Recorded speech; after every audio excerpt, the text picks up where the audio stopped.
ரொம்ப நாள் கழித்து என்னை ரொம்ப டீசெண்டாக அறிமுகப்படுத்தின உங்களுக்கு என்னுடைய மனமார்ந்த நன்றி. மற்றவங்க எல்லாம் வம்புகளுக்கு இருக்குன்னு என்னை கூப்பிடுவாங்கம்மா. பாருங்கள், ரெடியாக இருக்காங்க என் சகோதரர்கள். ஏதாச்சும் பேசுங்க, ஏதாச்சும். என்னங்க பேசுறது? எக்ஸ்ட்ரீமாக ஒரு விஷயம் போயிட்டுருக்கு, அதை பற்றி தான் பேச முடியும். ஒரு மிகச்சிறப்பான திரைப்படங்கள் கொஞ்ச நாளாக நான் வர்ற ஆடியோ ரிலீஸ் ஃபங்க்ஷன் எல்லாம் ரொம்ப நல்லா இருக்குது. எல்லா படங்களுமே சிறப்பாக எடுக்கிறாங்க. இந்த படத்தை பற்றி எந்த ஒரு முன்னோட்டமும் எந்த ஒரு விஷயமும் தெரியாமல் நான் வந்து திடீர்னு இந்த விழாவில் கலந்துக்கும்போது தான் நம்ம மிஸ் பண்ண விஷயமெல்லாம் இங்கே செய்கிறாங்களே அப்படின்றத பார்த்து நான் ரொம்ப சந்தோஷமாக இருக்கேன். எனக்கு டைட்டிலே நல்லா தான் இருக்குது, எக்ஸ்ட்ரீம். அது எக்ஸு நடுவில் போட்டு ஸ்ட்ரீமை சென்டரில் போட்டு எக்ஸ்ட்ரீமாக நடக்கிற ஒரு விஷயத்தை அதை எப்படி எக்ஸ்ட்ரீமாக டீல் பண்ணி அதை கம்யூனிகேட் பண்ணுறாங்கன்றது தான் கதைன்னு நினைக்கிறேன். இந்த கதை என்னென்னு எல்லாத்துக்கும் தெரிஞ்சிருக்கும். ஸோ அதை பற்றி நான் சொல்ல விரும்பலை. ஏதோ ஒரு கும்பலுடைய அட்டகாசம், அதை கண்டுபிடிக்கிற ஒரு போலீஸு. இந்த மேடையை வந்து அலங்கரித்து கொண்டிருக்கிறேன் எங்கள் பிரியத்துக்குரிய அண்ணன் திரு ராஜன் சார் அவர்களுக்கு என்னுடைய மனமார்ந்த நன்றியை தெரிவிச்சுக்கிறேன். முதல்ல நீ பேசுகிறத அந்த பேசிட்டு போடா அப்படின்ட்டாரு. ஏன்னா அவருடைய வயதுக்கும் அவருடைய அனுபவத்திற்கும் அவர் ரொம்ப தூரத்துலேருந்து வர்றாரு. அது எல்லாம் மீறி ஒருத்தர் அழைச்சாங்கன்னா அந்த வர்ற அந்த மனித நேயம் இருக்குது பாருங்கள், அது சினிமா மேலே இருக்கிற அவருடைய பற்று. அப்புறம் ஏதாச்சும் நடுவில் குறுக்கால நீங்கள் கேள்வி கேட்டு அவர் வாயை கிளறி விட்டாங்கன்னா அதனால் வைக்கிறவர் பற்ற வச்சுருவார் சில விஷயங்களை. அது பற்றிக்கிட்டே எரியும் ஒரு வாரத்துக்கு, உங்களுக்கெல்லாம் தீனியாக இருக்கும். ஸோ அண்ணன் அவர்களுக்கு நன்றி. என்னுடைய பிரியத்துக்குரிய தம்பி பேரரசு அவர்கள், அவர் அப்படி தான். அவர் வந்து கிட்டத்தட்ட காஞ்சிபுரம் மாவட்டத்திலேருந்து வர்றாரு. காஞ்சிபுரம் மாவட்டம்னா ஈசிஆர். ஆமாம், ஈசிஆர் காஞ்சிபுரம் மாவட்டம் தானேப்பா? காஞ்சிபுரமா செங்கல்பட்டா? செங்கல்பட்டு மாவட்டம். இன்னும் அதை விட தூரம் போகும். ஸோ செங்கல்பட்டுலேருந்து வர்றாரு. அவரும் என்னை ஒரு லுக் விட்டார், வந்த உடனே நீங்கள் பேசிட்டு போகிறீங்களான்னு. ஆனால் இன்றைக்கி உண்மையாலுமே நான் 8 மணிக்கு ஒரு இடத்துல இருக்கணும், அதுக்காக தான் சொல்கிறேன். அப்புறம் இந்த தயாரிப்பாளர் அவர் ரொம்ப நல்ல லட்சணமான ஃபேஸு. இந்த விஜயகாந்த், ரஜினிகாந்த் சார் இந்த வரிசையில் அவர் ஒரு நல்ல சிறப்பான இடத்தை பிடிக்க, நடிகராகவும் பிடிக்க எனது திரைப்பட இயக்குநர்கள் சங்கத்தின் சார்பாக உங்களுக்கு வாழ்த்துக்களை தெரிவிச்சுக்கிறேன். ஏன்னா நீங்கள் நல்லா தான் பண்ணியிருந்தீங்க. அந்த குழந்தையை எடுத்து அந்த பாசத்தோடு அள்ளி அணைச்சிக்கிட்டு அதை அப்படியே தூக்கிட்டு அந்த பாட்டிலேயே நீங்கள் வெளிப்படுத்திய உங்கள் முகபாவனைகள் எல்லாம் மிக சிறப்பாக இருந்தது. அதனால் நீங்கள் ஒன்றும் தைரியமாக இருக்கலாம், தைரியமாக நிறைய படங்கள் பண்ணலாம். எங்கள் இயக்குனர் சங்கத்தில் நிறைய இயக்குனர்கள் தம்பி மாதிரி இருக்காங்க. நீங்கள் ரெடின்னு சொல்லுங்கள், ஒரு 10 பேரை அனுப்பி விட்றேன். நல்ல கதைகள் வச்சுருக்காங்க, அவங்களுக்கெல்லாம் வாழ்க்கை கொடுங்க. ஏன்னா சென்டிமெண்ட்டாக இந்த ஸ்ரீகர் என்ற வார்த்தைக்கு பொருள் என்ன பார்த்தீங்களா? அந்த வின்னர் கூட நிறைய பேர் பயணிக்கணும்னு ஆசைப்பட்றேன். அந்த பயணத்தில் இப்போது மிக சிறப்பாக துவங்கி இருக்கிற நான் மிகவும் ரசிக்கிற ஒரு நடிகைன்னு சொன்னால் அது ரக்ஷிதா. நான் உங்களோட ரசிகன் உண்மையிலுமே. அப்படிவா?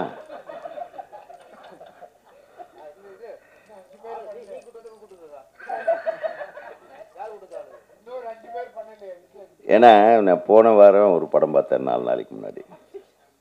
அதுலேயும் ரக்ஷிதா சூப்பராக நடிச்சிருந்தாங்க. அதாவது வெரி வெரி டிஃப்ரெண்ட் கேரக்டர். அது நடிக்கிறது மிகப்பெரிய தைரியம் வேணும். இது ஆக்சுவலாக இவங்களுடைய ஒரிஜினல் தைரியத்தோட இதில் நடிச்சிருக்காங்க. அந்த போலீஸ் கம்பீரம், அந்த லுக்கு. பொதுவாகவே இந்த இவங்களுக்கு வந்து கண்ணழகின்னு ஒரு பேர் வைக்கலாம், அவ்வளோ அழகான கண். ரொம்ப சந்தோஷம் என் பக்கத்தில் உட்கார்ந்ததுக்கு. ஓகேவாப்பா? நான் அதுக்காக தான் வேறு யாரும் உட்காந்துட போகிறாங்களோன்ட்டு நான் அப்படியே கரெக்ட் பண்ணி வச்சுட்டே இருந்தேன். அப்புறம் பேரரசை இந்த பக்கம் உட்காந்து வச்சு உங்களுக்கெல்லாம் வந்து மகிழ்ச்சியை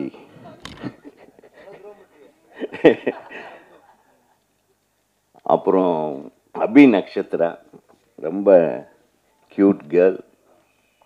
அவங்க நடித்த இப்போ வெப் சீரிஸ் ஒரு மிகப்பெரிய பிரமாதமான வெற்றியை அடைந்திருக்கிறது.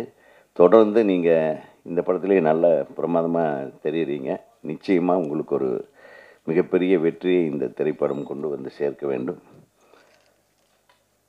இவங்களை எல்லாம் விட நம்ம தொழில்நுட்ப கலைஞர்கள்னு பார்த்தா ரொம்ப அழகாக பேசுறதுக்கு ஆரம்பிக்கிறதுக்கு முன்னாடியே முடிக்கிற ஆட்களை எல்லாம் பார்த்தோம். ஒளிப்பதிவாளர் மிக சிறப்பாக இருந்தது உங்கள் ஒளிப்பதிவு. எடிட்டிங் வாஸ் ரியலி குட் தம்பி, ரொம்ப ரொம்ப நல்லா பண்ணியிருந்தீங்க. ஏன்னா இந்த மாதிரி படங்களில் ஒரு கொகரன்சியும் வேணும், அதே மாதிரி ஒரு டெம்போவும் வேணும். மியூசிக் பிரமாதமாக இருந்தது. ரீரெக்கார்டிங் எக்ஸ்ட்ராடினரி ரீரெக்கார்டிங் ஒரு இம்பேக்டை க்ரியேட் பண்ணிச்சு. டெஃபினட்டாக இந்த படத்துலேயும் அந்த இம்பேக்ட் தொடர்ந்து வரும் அப்படின்ற ஒரு நம்பிக்கை எனக்கு இருக்குது. அப்புறம் வில்லன் எங்கே ஒரு வில்லன் பின்னாடி நிற்கிற பயமாக இருக்குப்பா, உட்காருப்பா. அவரும் பிரமாதமான முகத்தோற்றம், பாவனை, எல்லா செலெக்ஷனும் நல்லா இருக்குது. டைரக்டரை இத்தனை பேரையும் வச்சு முயற்சிருக்கிற எஜமானி அம்மா தயாரிப்பாளர், அவங்க வந்து எவ்வளவு அமைதியாக அதாவது ஒரு வீட்டுக்காரர் படம் எடுக்கிறேன்னா, ஏங்க உங்களுக்கு வேறு வேலை இல்லையா, நம்ம தொழில் நல்லா தானே போயிட்டுருக்கு, இந்த சீக்கிரம்னு ஒரு நம்ம ட்ரைனிங்கு ஒரு கோச்சிங் இது மாதிரி நம்ம பண்ணிகிட்ருக்கோமா, அது நல்லா தானே போயிட்டுருக்கு, இதில் எதுக்கு இது அப்படின்னெல்லாம் தடுக்காமல் தன் கணவருடைய ஆசைக்கு பின்புலமாக இருந்து எத்தனை பேர் இன்றைக்கி இருக்காங்க சொல்லுங்கள். ரொம்ப கஷ்டம். So you are really great madam, நீங்கள் ரொம்ப நன்றி. ஏன்னா நம்ம எத்தனையோ பேர் படம் எடுக்கலாம், ஆனால் தன் கணவன் படம் எடுத்து அதுலேயும் அழகழகான ஹீரோயின்கள் நடிக்கிற படத்தில் உங்கள் கணவரை ஹீரோவை வேறு நடிக்க வச்சு என்ன தைரியங்க உங்களுக்கு. அந்த தைரியத்துக்கு நான் வந்து நிச்சயமாக பாராட்டுறேன்னா, இது ஒரு கலைத்துறை, இதை கலை வடிவமாக தான் பார்க்கணும், வேறு எந்த கண்ணோட்டத்துலையும் பார்க்க வேண்டிய அவசியம். வெளி உலகத்துக்காரன் என்ன வேணாலும் நினைப்பான், சினிமாக்காரங்களை கழுவி ஊற்றுவானுங்க. ஆனால் சினிமாக்காரங்களை விட மட்டமானவனுங்க இந்த சமுதாயத்தில் நிறைய பேர் இருக்காங்கன்றது அவங்களுக்கே தெரியும். உடனே சினிமாவிலேருந்து ஒருத்தர் அரசியலுக்கு வந்துடக்கூடாது, உடனே கட்டிக்கிட்டு அப்படியே ஏதோ ஒரு பெரிய குற்றம் பண்ண குற்றவாளி மாதிரி ஆளுக்காளு பேசுறது. புரட்சி தலைவர் வந்தார், யாராச்சும் பேசுனாங்களா? அவரையும் பேசுனாங்க, பின்னாடி இருந்து விமர்சனம் பண்ணாங்க. எந்த ஒரு நடிகர், இப்போ விஜய் சார் எடுத்துங்க, ஒரு கட்சி ஆரம்பிச்சிருக்காரு, எப்பா கண்டென்ட் கேட்டியே, மிக சிறப்பான ஒரு துவக்கத்தை கொடுத்துருக்கிறார். அது நம்ம திரைத்துறையிலிருந்து வந்திருக்கிறாரு விஜய் அவர்கள். அவர்களை பாராட்டிட்டு போகிறதுல என்ன தப்பு இருக்குது? அதை ஒரு பெரிய பேச்சு பொருளாக்கி அவர் இன்னும் அரசியல் பண்ணவே ஆரம்பிக்கலை. முதல் மேடையில் பேசியிருக்காரு, இரண்டாவது மேடையில் பேசியிருக்காரு. அடுத்தது அரசியலுடைய நகர்வுகளை எப்படி கொண்டு போக போகிறாருன்னு யாருக்கும் தெரியாது. அதுக்குள்ளே அவரை கட்டம் கட்டி அப்படி இப்படி இவங்க நகர்த்துறாங்க வெளியிலிருந்து. எதுக்கு? நல்லா வரட்டும், அவர் ஒரு மாற்றத்தை கொண்டு வரட்டும். இதில் என்ன இருக்குது? யார் வேணாலும் அரசால் வரலாம், யார் வேணாலும் சினிமாவுக்கு வரலாம். எங்களுக்கு சினிமாவும் அரசியலும் ஒன்று தான். கரெக்டா? பேரறிஞர் அண்ணா திரைப்படத்துக்கு வசனம் எழுதியார், கலைஞர் அவர்கள் திரைப்படத்துறையிலே வசனம் எழுதினார், தயாரிப்பாளராக இருந்தார். புரட்சி தலைவர் உங்களுக்கு தெரியவே தெரியாது, சினிமா உலகையே ஆண்டவர். புரட்சி தலைவி அம்மா அவர்கள் சினிமா.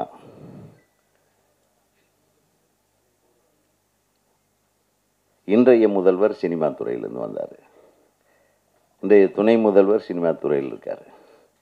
ஸோ சினிமா துறையிலிருந்து தாங்க நம்ம தமிழ்நாட்டுக்கு முதல்வர்கள் உருவாகிறார்கள். இதில் எந்த விதத்துலையும் சந்தேகம் இல்லை. வரட்டுமே, உருவாகட்டுமே. அது என்ன வர்றதுக்கு முன்னாடியே 1008 பிரச்சனையை பண்ணி ஒருத்தர் குழப்புறதுக்குன்னே எல்லாம் ரெடியாக இருக்கிறாங்க. எப்படி ஒரு சினிமா ரிலீஸ் ஆகி ஃபஸ்ட்டு ஷோவிலேயே எல்லாத்தையும் குழப்புறாங்களே, அந்த மாதிரி இதையும் குழப்ப நினைக்காதீங்க. ஆக ஒரு சிறப்பான சினிமாவை எடுக்க வந்த சீகல் நிறுவனத்தோட தலைவர் அவர்களை நான் வாழ்த்த கடமைப்பட்டிருக்கிறேன். அவருடைய துணைவியார் அவர்களையும் வாழ்த்த கடமைப்பட்டிருக்கிறேன். இந்த திரைப்படத்தில் மிகச்சிறப்பான பங்கு, அதாவது இந்த வாரமே நமக்கு ரக்ஷிதா வாரம் அப்படின்னு கொண்டாடலாம் போல். அடுத்தது உங்கள் படம் ஏதாச்சும் இருக்கம்மா ஆடியோ ரிலீஸ், அதுக்கு கூப்பிட்டுரு, அதுக்கு யாராச்சும் சொல்லி ஆள் வச்சு கூப்பிட்ருங்க. ஸோ அப்புறம் அருமையாக ஒரு நீங்கள் முதல்லையே சினிமாவுக்கு வந்திருக்கணும். நீங்கள் சின்ன திரையிலேயே உங்களை அப்படியே கொண்டு போய் சேர்த்துட்டீங்க. நீங்கள் பெரிய திரைக்கு வந்திருந்தா நிறைய நடிகைகள் பயந்துருப்பாங்க. உண்மையிலுமே சொல்கிறேன். ஏன்னா அவ்வளவு அழகான முகம், நன்றாக நடித்திருக்கிற அந்த அந்த அந்த போஸ்லேயே தெரியுது பாருங்கள். ஆக ஒரு சிறப்பான திரைப்படத்தை நான் எதிர்பார்க்கவே இல்லை. ஒரு டைரக்டர் இவ்வளோ அழகாக உன்னுடைய ஷார்ட்ஸு, இந்த கம்போசிங்கு, இந்த டைலாக்கு, இந்த ஸ்ட்ரக்சர், உன்னுடைய கிராஃப்ட்மேன்ஷிப் தெரியுது டைரக்டர் சார். ஸோ நீங்கள் இன்னும் திரைப்பட இயக்குனர் சங்கத்தில் உறுப்பினர் ஆகிட்டிங்களா? ஆயிடணும். நாளைக்கு ஆள் அனுப்பி கரெக்டா? நம்ம ஒவ்வொரு தடையும் சொல்கிறேன், சங்கத்தில் சேர்ந்துட்டிங்கன்னா சங்கம் ஏதாச்சும் ஒரு பிரச்சனைன்னா உங்களுக்கு நிற்கும், இல்லைன்னா கஷ்டமாயிடும். அதனால் அவரையும் நடிகர் சங்கத்தில் உறுப்பினர் ஆக்கிடுங்க, நீங்கள் இயக்குனர் சங்கத்தில் உறுப்பினர் ஆக்கிடுங்க. அடுத்து தொடர்ந்து இந்த சிறிய திரைப்படங்கள்லாம் இந்த வருடம் மிகப்பெரிய வெற்றிகளை கண்டிருக்கிறது. நீங்கள் எதை பயப்படவே வேண்டாம். பெரிய பெரிய மெகா பட்ஜெட் படங்களை விட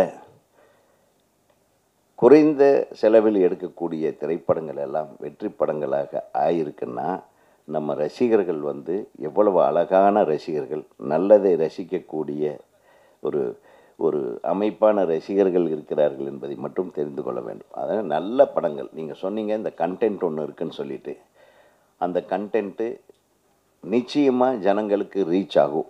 ஏன்னா அந்த அளவுக்கு இந்த படத்தில் எனக்கு என்னமோ தோணும், இந்த படம் ஒரு பெரிய ஹிட் ஆகும், எல்லோரும் பரபரப்பாக பேச வைக்கக்கூடிய ஒரு படமாக இது மாறும்னு எனக்கு தோணுது. அது தோன்றதை சொல்கிறேன். இறைவன் அருளால் இந்த திரைப்பட தயாரிப்பாளர்களும் தொழில்நுட்ப கலைஞர்களும் இதில் நடித்திருக்கிற அனைத்து நடிகர் நடிகைகளும் நிச்சயமாக வெற்றி பெற வேண்டும். உங்கள் பாராட்டுகளை பெற வேண்டும். எங்கள் சகோதரர்கள் நல்ல விஷயத்தை வேகமாக கொண்டு போய் சேர்த்துருவாங்க. நம்ம நண்பர்கள் இல்லாத சில ஊடகங்கள் தப்பாக கொண்டு போய் சேர்ப்பாங்க, அது வேறு விஷயம். அதை பற்றியெல்லாம் கவலைப்படாதீங்க. ஸோ நம்ம நண்பர்கள் நிச்சயமாக உங்களை வாழ்க வாழ்க என்று வாழ வைக்கத்தான் அவர்கள் இங்கே வந்திருக்கிறார்கள். ஆகவே அவர்களுக்கும் எனக்கு நன்றி செலுத்தி கொண்டு என்னுடைய உரையை முடிக்கிறேன். வாழ்க, வெல்க எக்ஸ்ட்ரீம்.